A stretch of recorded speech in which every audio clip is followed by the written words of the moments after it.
Keluarga Indonesia bahagia. Selamat datang dalam program Keluarga Indonesia Bahagia, serial pengajaran Dr. Jarod Wijanarko. Selamat menyaksikan.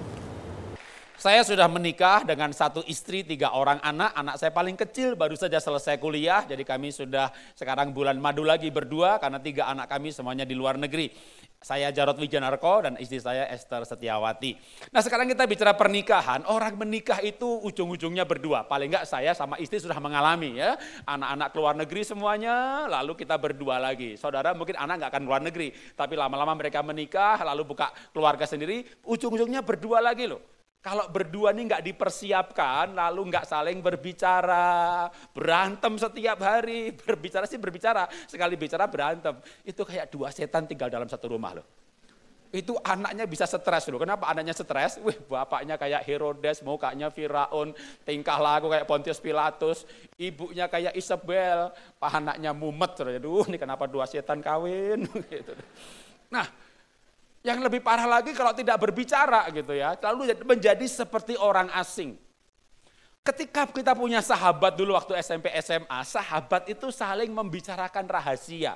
Makin banyak rahasia yang dibicarakan dan dimiliki bersama, makin akrab. Nah, aneh bin ajaib, orang menikah lalu saling merahasiakan. Makin banyak rahasianya, makin jauh hubungannya. Yang paling dirahasiakan tuh apa sih biasanya? Akar segala kejahatan adalah cinta uang. Maka banyak orang itu biasanya misterius di dalam keuangan.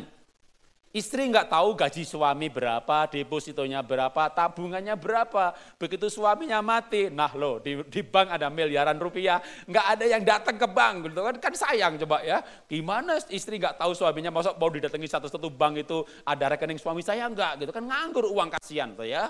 Atau lebih repot lagi kalau begitu suami meninggal nih, tamu yang ke rumah banyak banget, semuanya debt collector.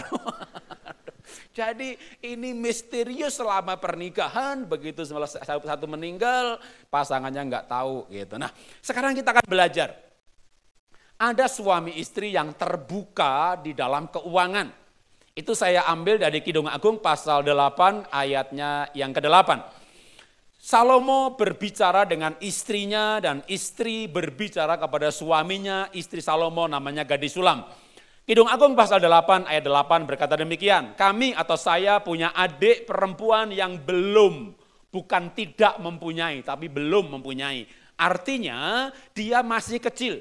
Apa yang akan kami perbuat saat dia dipinang? Nah masih kecil berarti dipinangnya masih lama. Kidung Agung pasal 8 ayat yang ke-9.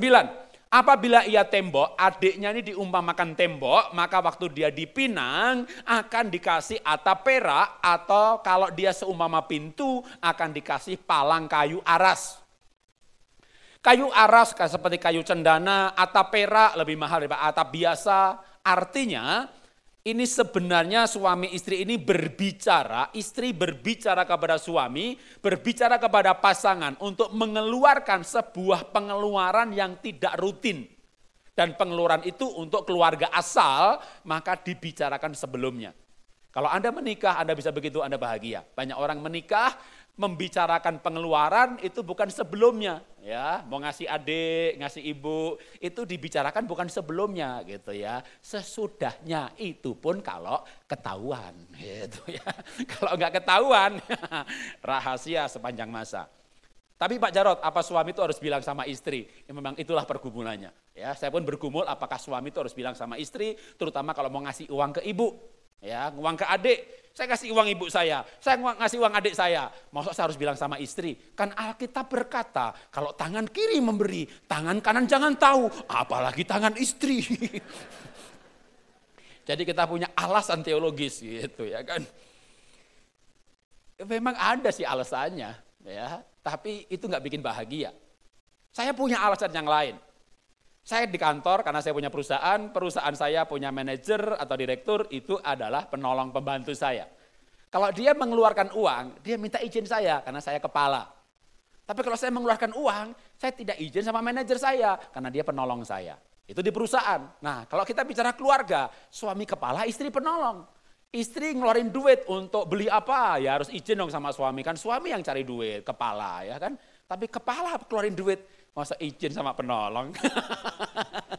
Jadi ketika harus bilang sama istri, kita bingung sendiri, kepalanya siapa kan gitu. Tapi memang kenyataan di rumah itu kepalanya ibu. Kenapa? Dia yang berkuasa. Jadi bapak jangan macam-macam sama ibu, ya kan? Karena ibu itu lebih hebat daripada bapak, namanya juga penolong. Penolong itu lebih hebat daripada yang ditolong. Yang ditolong butuh penolong, penolong enggak butuh yang ditolong. Yang ditolong mati, merdeka. Iya. Kapan nggak mati-mati tuh orang, ya kan?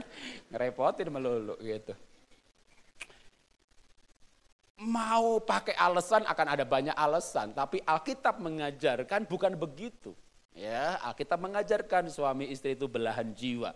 Ya, memang kepala penolong, tapi bukan seperti atas bawahan. Maka saya pun belajar untuk gimana tidak seperti keluarga yang lain, bahkan kami pernah mengalami di mana tidak terbuka dalam hal keuangan. Maka kalau mau bahagia caranya terbuka, cara terbuka gimana? Maka bangunlah kesepakatan.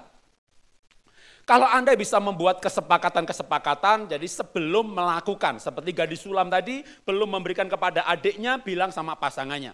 Buatlah kesepakatan, beli cabai, beli lombok, beli nasi, itu memang sudah rutin, maka istri nggak perlu minta izin suami. Ya, ibu WA sama suami, Pak, lomboknya 2 on apa 3 on? Pasti dijawab karepmu. Ya.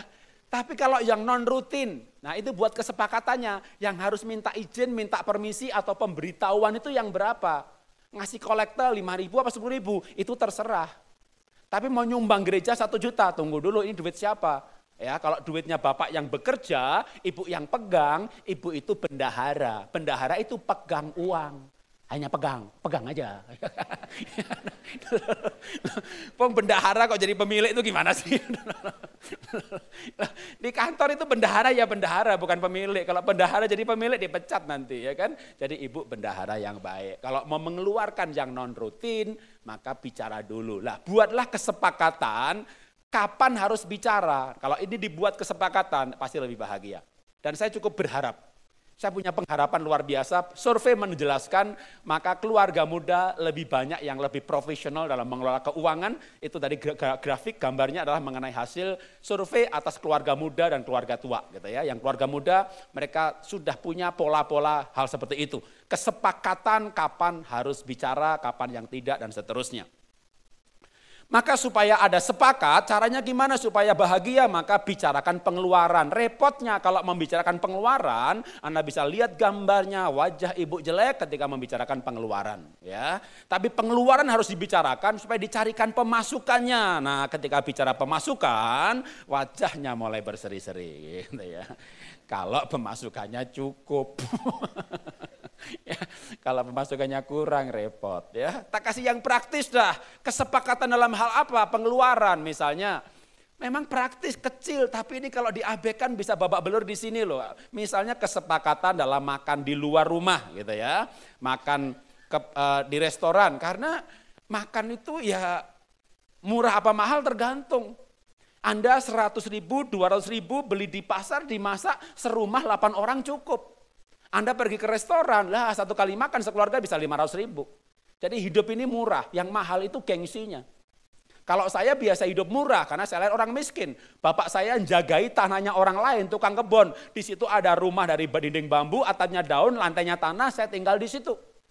Saya kecil jualan es lilin, waktu kuliah di Bogor, pacar saya kosnya 120.000, saya cuma 10.000 1 bulan. Kenapa? Saya kos-kosan di pinggir Sungai Ciliwung, ada rumah liar, saya kos di situ.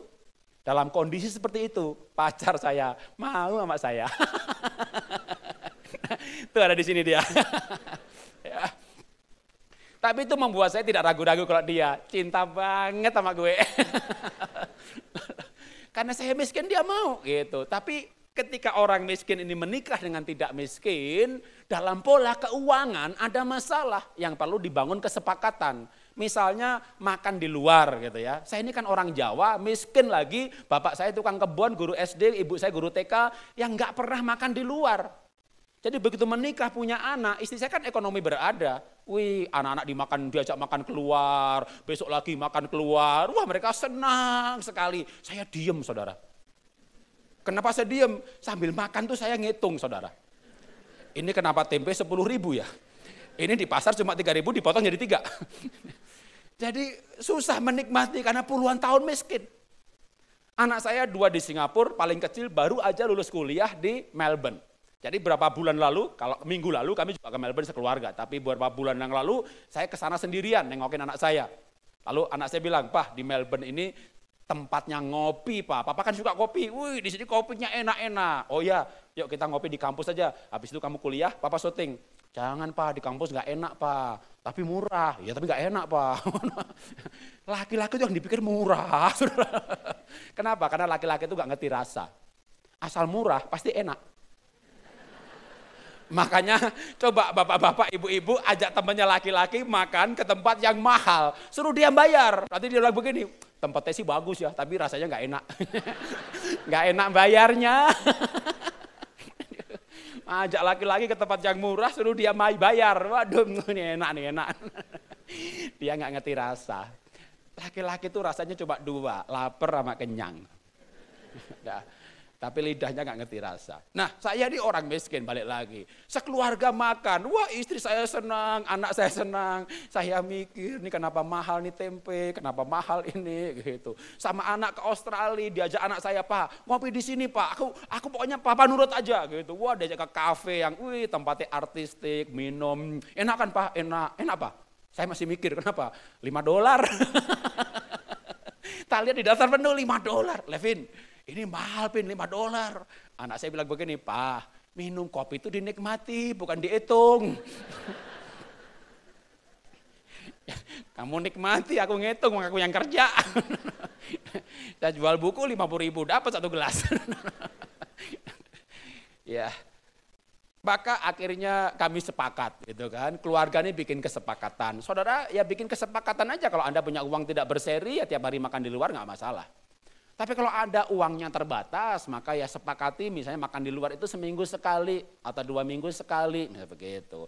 Atau kalau kayak anak-anak muda, milenial, keren, ya kan ketemu temen, nongkrong di kafe, minum kopi yang mahal, ya kan. Makan, enggak minum aja, gitu. Udah bubar acara, ke warung.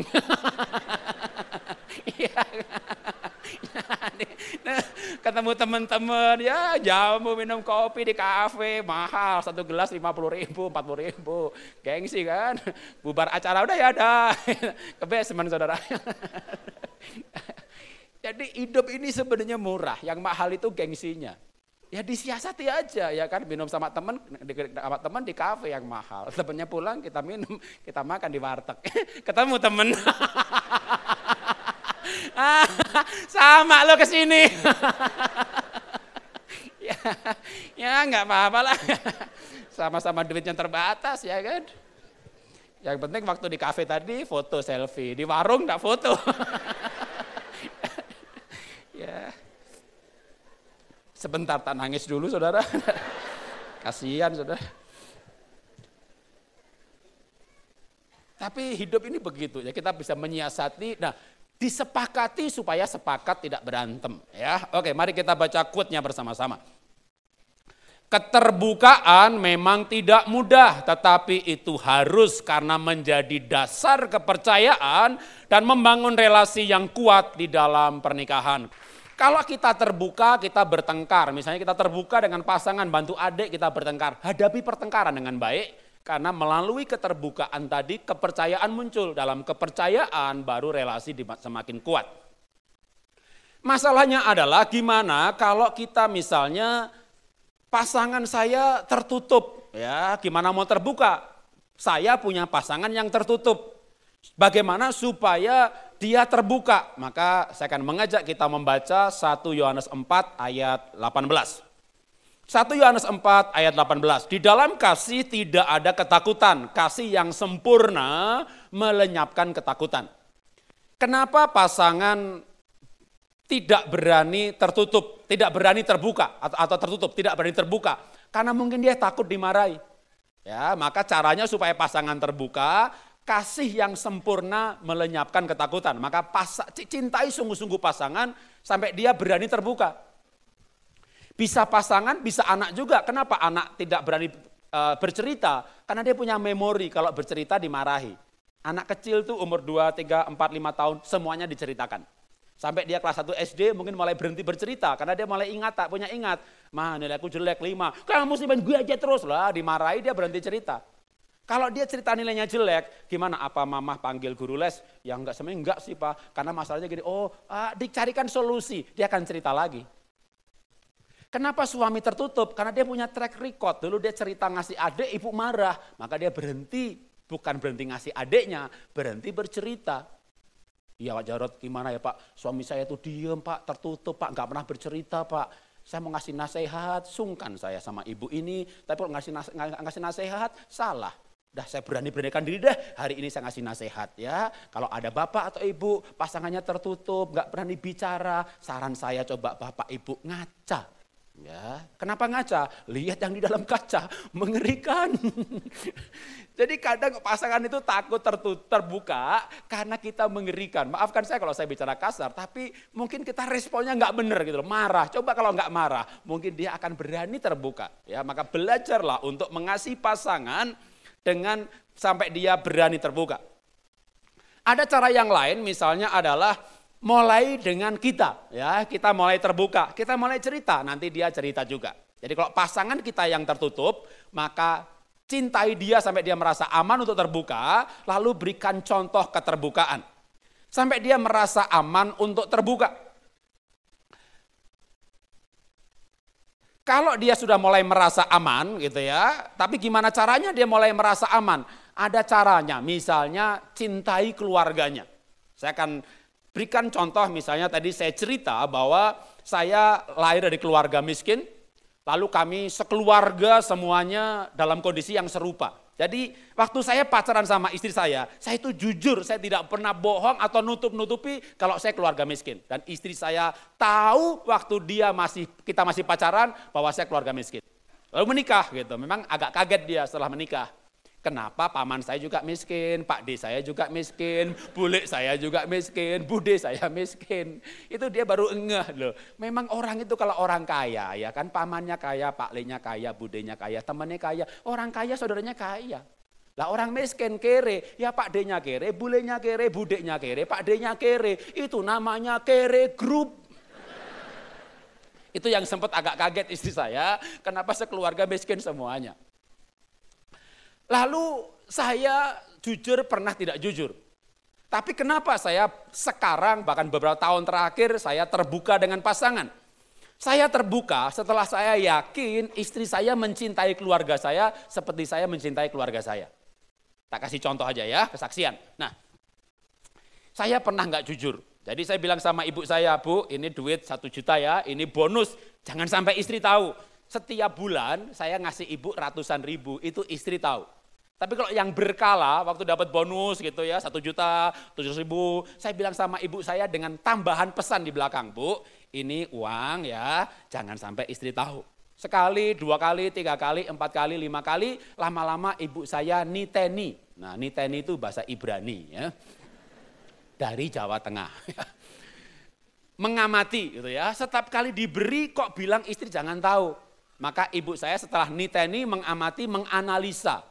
Ya Bu, Le, ibu ora tentrem, nggak bahagia. Lah kenapa Bu nggak bahagia? Dikasih duit kok nggak bahagia.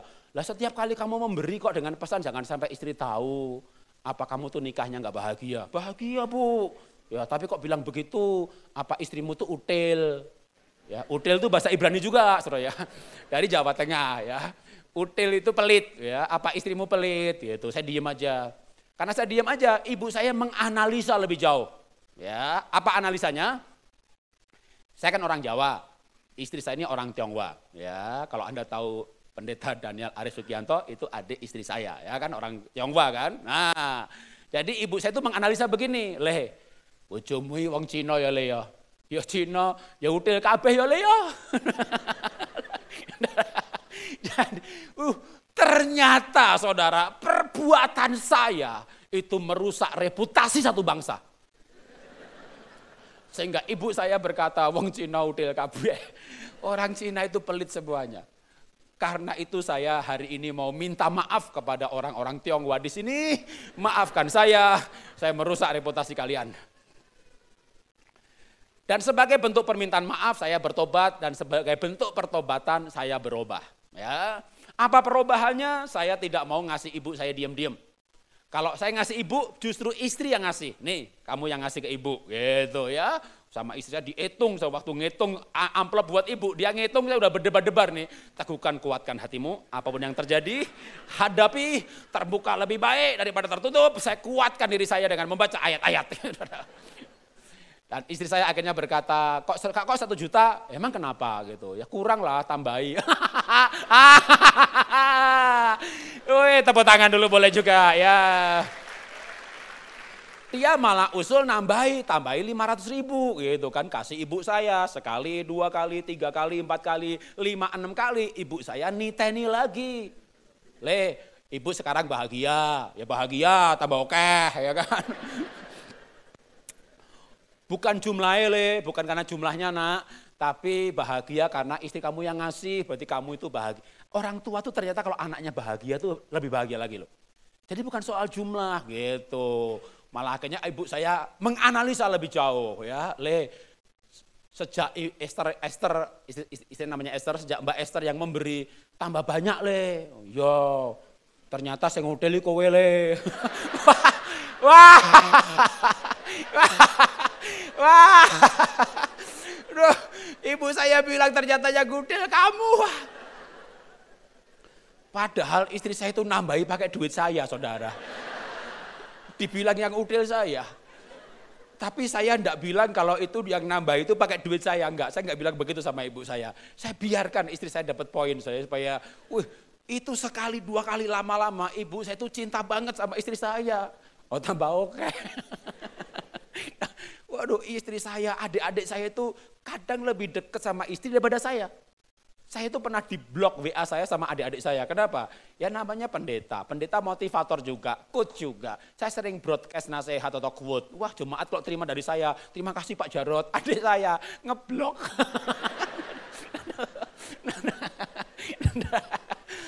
Memang Nabi itu gak dihargai di rumah sendiri, saudara.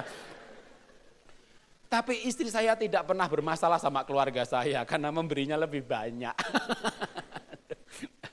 Jadi, kalau istri saya waktu saya minta untuk memberikan kepada ibu saya dan dia marah, apakah saya menjadi orang yang jujur seperti hari ini? Tentunya tidak. Jadi saya berubah lebih jujur, integritas saya bertumbuh, juga pengaruh dari istri yang bersikap mencintai keluarga saya. Karena itu kita perlu belajar bersikap, karena perilaku itu respon dari perlakuan. Jadi kalau kita memperlakukan pasangan demikian, anak demikian, nanti responnya berupa perilaku mereka. Bagaimanapun juga hukum tabur tuai itu berlaku. Maka kalau pasangan mau terbuka, ya kita cintai keluarganya. Ya, waktu dia bercerita ngasih adiknya, ngasih kakaknya, kalau perlu usul aja nambah, gitu ya. Kan duit-duit dia juga. Atau dia gak punya kemampuan nambah, kita tambahin sendiri gitu ya. Oke, kita akan baca quote-nya bersama-sama. 1, 2, 3. Di dalam kasih ada rasa aman untuk bertumbuh dalam keterbukaan dan memperkuat hubungan pernikahan. Kita lanjutkan bagaimana kalau sekarang bukan pasangan yang tertutup sehingga kita cintai dan berikan dia teladan. Tapi justru kita sendiri. Bagaimana kalau saya yang takut terbuka? Ya, saya yang takut untuk terbuka. Ayatnya serupa, tapi ambil sisi yang lainnya lagi. Jadi dalam Amsal pasal 11 ayat 3 dan 6. Orang yang jujur dipimpin oleh ketulusannya, tetapi pengkhianat dirusak oleh kecurangannya. Orang yang jujur dilepaskan oleh kebenarannya. Yang penting kita jujur, kita tulus, kita sungguh-sungguh mau mencintai keluarga asal kita, ya, dengan maksud yang baik. Maka kalau untuk itu terbuka dan menghadapi hal yang tidak baik, maka percaya bahwa sebuah ketulusan akan menyelesaikan pertengkaran. 1 Yohanes 4 ayat 18 yang tadi kita baca sebenarnya sama, cuma yang saya kasih garis merah yang bagian ujung belakangnya. Yang sebenarnya sama juga ya. Di dalam kasih tidak ada ketakutan, kasih yang sempurna melenyapkan ketakutan, sebab ketakutan mengandung hukuman, dan barang siapa takut, ia tidak sempurna dalam kasih. Maka kalau kita yang takut untuk terbuka, mari kita sempurnakan kasih kita. Menyempurnakan kasih di dalam keluarga, dalam pernikahan, dalam kaitannya soal terbuka atau tertutup. Kalau kita terbuka, takut dia marah, takut ditolak, takut ini keterbukaan mungkin bukan soal masalah uang, tapi masalah kegagalan yang memalukan. Maka kita perlu mempersiapkan, ya, mempersiapkan untuk berani terbuka. Persiapan untuk berani terbuka ini misalnya memilih waktu yang tepat, ya, saat ngobrol, saat mukanya lagi baik, lah dia mukanya nggak pernah baik Pak, Herodes melulu Pak. Ya berlibur, kalau perlu bercinta, hubungan suami istri, sekali dua kali, besoknya mukanya ceria, baru ibu jujur. Bapak ngasih uang ke ibu 2-3 kali, mukanya ceria, baru terbuka. Untuk yang selama ini tidak terbuka, sampai lama-lama keterbukaannya mutlak.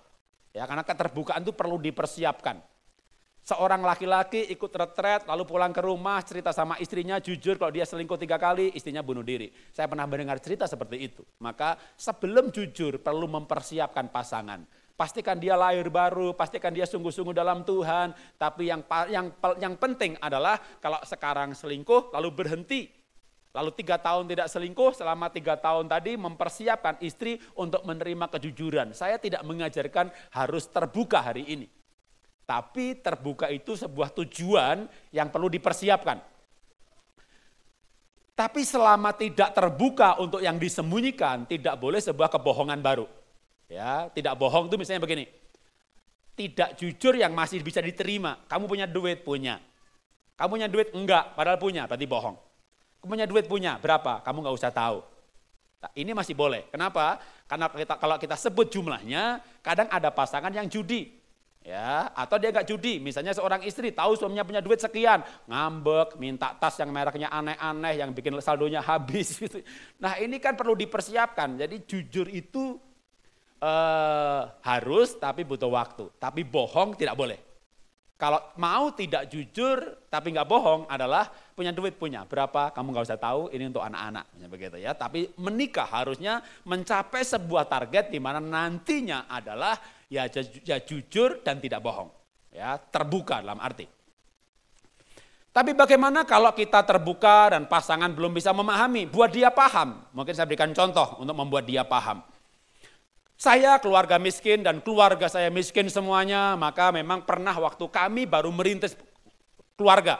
Jadi saya dan istri menikah tahun 90, kami tinggal di rumah petak di Jakarta, 6 kali 6 meter persegi, kami hidup dari bawah. Saya bilang sama istri, saya nggak mau terima pemberian dari orang tua, mertua, keluarga, untuk kita bangun rumah, kita nabung sehemat mungkin, kita kontrak rumah semiskin, sejelek mungkin, supaya bisa nabung sebanyak mungkin. Jadi kami hidup dari bawah. Tapi bagi keluarga asal saya di Jakarta, kerja di perusahaan besar, di Astra waktu itu. Bagi orang kampung, Mas Jarot sudah berhasil. Padahal kita tinggal di rumah petak.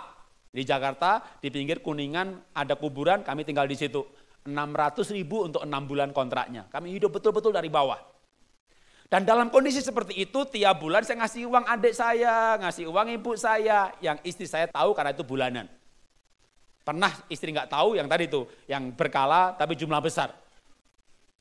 Sering pembicaraan hal itu pun membuat suasana rumah nggak enak ketika berbicara bantu keluarga saya. Ya, nah maka saya membuat istri saya memahami dengan bercerita latar belakang saya. Ya, saya bilang sama istri, dari kecil, waktu kecil tuh saya disuapin sama ibu. Sambil disuapin, ibu saya bilang, "Le, tak dongake sukses yo Le yo. Kowe nek sukses ingat adikmu." "Iya, Bu." Gitu. Minggu depan disuapin lagi, "Le, tak dongake kaya sugih kowe Le. Kowe nek sugih ingat anak Pak Demu ya Le." "Lah Bu, kok ingat anak Pak De barang? Lah Pak Demu yo kere Le, kaya awake dhewe." "Oh ya." Minggu depan disuapin lagi, ingat anak bule. "Lah kok anak bule Bu?" "Lah bulemu yo kere Le, kaya awake dhewe." Bu, Pak De kere, bule kere, awake dhewe kere. "Kok kere kabeh?" "Lah kan kere grup Le." Saya tuh sering bercerita begitu sama istri sampai dia akhirnya paham gitu ya. Wah ini keluarga miskin itu ternyata menikahi orang yang miskin itu sak keluarga besar. Miskin semuanya. Maka saya bilang sama dia, teguhkan dan kuatkan hatimu. Sampai dia betul-betul memahami gitu ya. Nah supaya lebih paham lagi gitu ya. Nah ini kalau foto ini kayaknya Anda tahu beberapa wajah di situ dah gitu ya. Ini keluarga besar istri saya. Supaya kalau saya berbuat baik kepada keluarga saya, istri paham, saya fair. Apa itu fair? Adil lah gitu ya, berbuat baik juga pada keluarganya ya. Kan keluarga istri semuanya diberkati gitu ya. Anda perlu tahu ya, Anda punya, kayak saya nih, keluarga saya miskin semuanya, itu butuh pertolongan, butuh bantuan. Keluarga pasangan kaya semuanya, dengar saya ya, orang kaya itu juga mau dibantu. Ya, kalau nggak percaya, kasih dolar, pasti diterima. Jadi orang kaya itu bukannya menolak penerimaan ya, tapi kalau keluarga saya butuh yang kebutuhan pokok gitu, keluarga istri kebutuhan yang lebih gitu. Misalnya saya bilang sama istri, yuk papa mama kita ajak jalan-jalan ke Hong Kong. Pasti mau saudara ya kan. Jadi kalau keluarga saudara punya keluarga pasangan lebih kaya, kan dia nggak butuh bantuan, butuh juga. Kalau nggak percaya kasih, pasti mau. Ya, ajak dia jalan ke luar negeri gitu kan. Saya ajak keluarga papa mama, waduh pergi ke luar negeri. Sambil pergi ngajak keluarga mertua ke luar negeri, baru ngomong ya, yang nanti ganti bapak ibu tak ajak ya ke luar negeri biar dia pernah merasakan ke luar negeri. Ya yang dekat aja Singapura. Pasti dia akan bilang oke. Kenapa? Kita sedang berbuat baik pada keluarganya. Jadi istri saya bilang oke, udah saya langsung begitu balik Indonesia, saya telepon bapak ibu saya, Pak Bu bikin paspor Bu, gitu. Paspor ya potole KTP internasional. Nang luar negeri butuh paspor gitu lah, makanya bocah dengan delay, nanti kita ke Singapura Bu Pak gitu. Wah bapak ibu saya kompak, ora usah, kenapa? Bapak ibu tuh wedi numpak motor mabur, engko nek jiglok piye? Jiglok itu jatuh gitu. Jadi saya bilang sama istri, bapak ibu nggak mau bikin paspor, nggak mau keluar negeri, kenapa? Takut naik pesawat, bagus, dalam negeri lebih murah. Saya bilang sama ibu saya, Bu kalau nggak mau keluar negeri ya sudah, nanti aku pulang ke Solo, kita sekeluarga nginep di Tawangmangu, nginep di hotel, kita semuanya di sana biar akrab. Gitu. Ibu saya bilang lagi, Rele, ojo le, ra usah neng hotel, kuwi larang. Tuku panganan baik, gowo mule, makan yang omah. Ya itulah keluarga saya, nginep di hotel nggak bisa tidur. Kenapa? Ngitung harganya, ya kan. Jadi kita tuh kalau libur murah gitu ya, beli makanan bawa pulang ke rumah. Tapi itu nggak milenial. Jadi anak saya stres. Kenapa? Anak saya tak bawa ke Solo dengan daftarnya. Dia belum pernah ke Solo, tapi dia tahu makan apa aja dari Instagram, ya kan? Yang komennya bagus-bagus. Nanti ke Solo makan ini sampai di Solo sama ibu saya disiapin di rumah. Jadi anak saya, Pak, ini gimana rencananya, Pak? Kamu makan aja dikit, udah. Nah, habis itu kita pergi, kalau nggak dimakan nanti ibu marah gitu. Jadi makan dikit, namanya anak sekarang kan nggak mau makan di rumah ya kan. Sudah punya daftar mau kemana saja gitu. Ya itulah gap generasi. Tapi paling tidak kita belajar untuk, kalau kita punya ketakutan untuk terbuka, maka tutup ketakutan itu dengan kasih yang praktis, yaitu baikin dulu keluarganya. Setelah baik dengan keluarganya, saya yakin Anda punya keberanian untuk terbuka. Ya, pasti. Oke, kita akan baca quote-nya bersama-sama. Saya lompati satu file ya. Soal Ratu Esther, ya, kita baca sekarang quote bersama-sama. Tunggu sebentar ya. Ya, sebentar, saya kecepatan jebretnya. Betul ya? Oke, kita baca bersama-sama. 1, 2, 3. Pernikahan tempat di mana sepasang kekasih bisa berbicara apa saja, baik masa lalu, isi hati, dan harapan masa depan. Orang yang menderita itu orang yang tidak bisa berbicara. Ya, ketika kita punya sahabat, kita bisa ngobrol apa saja, senang sekali. Kita punya pacar dulu, kita bisa bercerita apa saja, kita senang sekali. Lalu kita menikah, kita mulai merahasiakan, itu kesalahannya. Ya, kalau toh terbuka bertengkar, hadapi bertengkarnya sampai lama-lamanya biasa bertengkar, lalu bertengkar dengan baik, bertengkar dengan benar, bertengkar tanpa kepahitan, tapi itu membawa pada pemahaman. Sehingga akhirnya Anda bisa menjadi sepasang orang yang menjadi teman bicara. Kami sudah masuk paling tidak 3 tahun terakhir, anak saya paling kecil udah kuliah di luar negeri. Kami sudah 3 tahun di rumah berdua lagi. Dan itu masih lama loh. Umur saya baru 56. Kalau mati umur 100 aja. Masih 44 tahun lagi. Makanya Bapak Ibu yang sekarang belum berdua, suatu saat aja akan berdua loh. Bayangin loh, tinggal berdua sama dia tuh. Berdua. Kalau Anda gak bahagia, itu 2 setan tinggal bersama. Yang satu gak mati-mati. Maka kita persiapkan menjadi 2 sahabat yang tinggal dalam satu rumah. Kenapa sih bertengkar? Apa sih sumber pertengkaran? Sumber pertengkaran adalah UUD, ujung-ujungnya duit. Akar segala kejahatan bisa kepahitan. Akar segala kejahatan bisa penyembahan berhala. Akar segala kejahatan bisa percabulan atau seks yang tidak diselesaikan. Tapi juga akar segala kejahatan adalah cinta uang. 4-4-nya ini saya bahas dalam buku yang judulnya Pernikahan Bahagia. Nah, mengenai cinta uang, maka Kidung Agung pasal 8 menceritakan seorang wanita yang punya kebun anggur hasil dari pemberian orang tua, bukan pemberian suami. Dan ketika dia kelola kebun anggur pemberian orang tua, maka ayat 12-nya dikatakan, kebun anggurku yang punya aku sendiri ada di hadapanku, bagimulah ya raja, bagimulah 1000 keping perak itu Raja Salomo. Ini adalah istri Salomo yang punya usaha kebun anggur dan hasilnya diberikan kepada suaminya. Tentu ini tidak harus dipraktekkan secara real gitu ya. Tapi paling enggak ada cerita di mana istri bekerja dan uangnya diberikan pada suami. Bisa juga sebenarnya malah suami yang bekerja, uangnya dipegang istri. Tapi kalau istri sendiri yang dapat duit dari suami dan dia juga bekerja, maka uangnya dimasukkan ke dalam kas keluarga dan dipakai bersama-sama. Tapi kalau seorang wanita cinta uang, ketika dia bekerja, lalu uang hasil pekerjaannya tidak ikhlas untuk keluarga.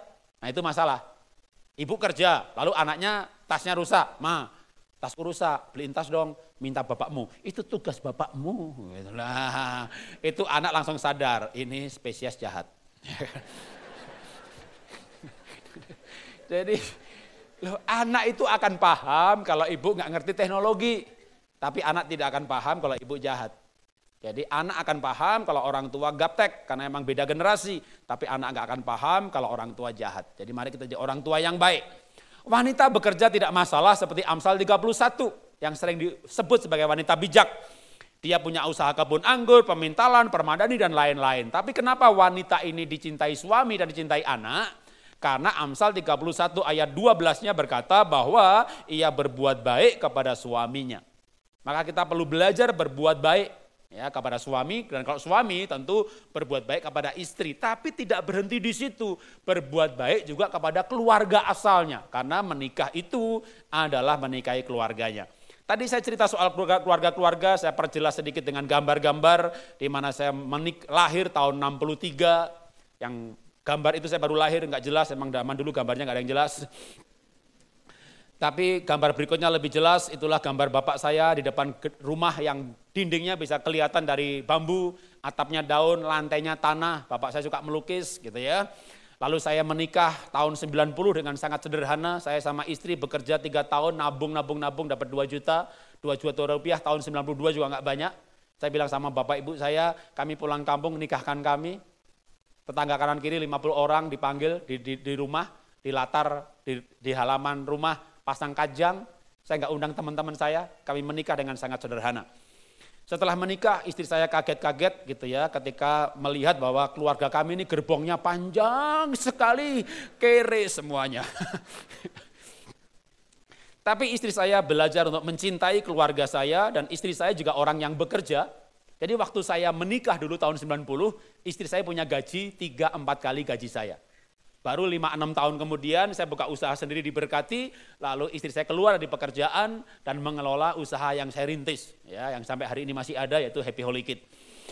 Kami franchise-kan menjadi 66 cabang, saya rintis tahun 95, istri saya masih kerja di perusahaan yang lain, lalu dia akhirnya 3 tahun kemudian keluar dan mengembangkan Happy Holy Kid. Tapi awalnya sebelum saya diberkati dan menjadi sumber utama ekonomi keluarga, istri saya itu punya gaji lebih banyak daripada saya. Tapi bersyukurnya saya, dia menggunakan uang itu untuk mencintai keluarga saya. Ya, termasuk uang yang dari saya dan juga uang dari dia. Mungkin kita kasih cerita sedikit soal yang dari dia. Di awal pernikahan, istri saya pengen mendekati keluarga saya karena kami beda budaya. ya, dan banyak masalah kalau nggak pandai mendekati. Maka istri saya waktu itu belikan pisau yang bergerigi dan dikasih ibu saya. Sama ibu saya geriginya diasah sampai habis. Istri saya belikan dia juicer, sama ibu saya nggak dipakai, malah dikasih orang lain karena ibu saya lebih mantep kalau diparut sama diperes, gitu ya. Dibeliin sarung bantal, spray dan kawan-kawan karena di rumah ibu saya spray, sarung bantal dan kawan-kawan sudah ada pulau dan benuanya, gitu ya. Itu nggak dipakai, disimpan, ya. Buat nanti kalau ada orang punya gawe bisa untuk hadiah. Jadi istri saya merasa tertolak, kok memberi nggak pernah dipakai. Lalu akhirnya saya bilang, ya udah tanya aja sama ibu, sebelum memberi itu tanya dia sukanya dikasih apa.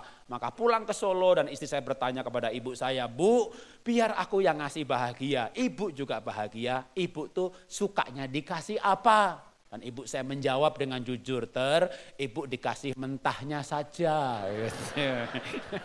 Mentahnya saja. Itu pemberian yang paling mudah, gak pakai mikir mau beli apa, cocok apa enggak, dipakai apa enggak, kasih mentahnya. Cuma mentahnya itu ketahuan sedikit atau banyak. Kalau barang kan tersamar, ya kan. Nah, maka ikuti saja apa sukanya dia, gitu ya. Kalau sukanya mentahnya, kasih dia mentahnya. Kita baca terakhir quote untuk menutup hari ini, 1, 2, 3.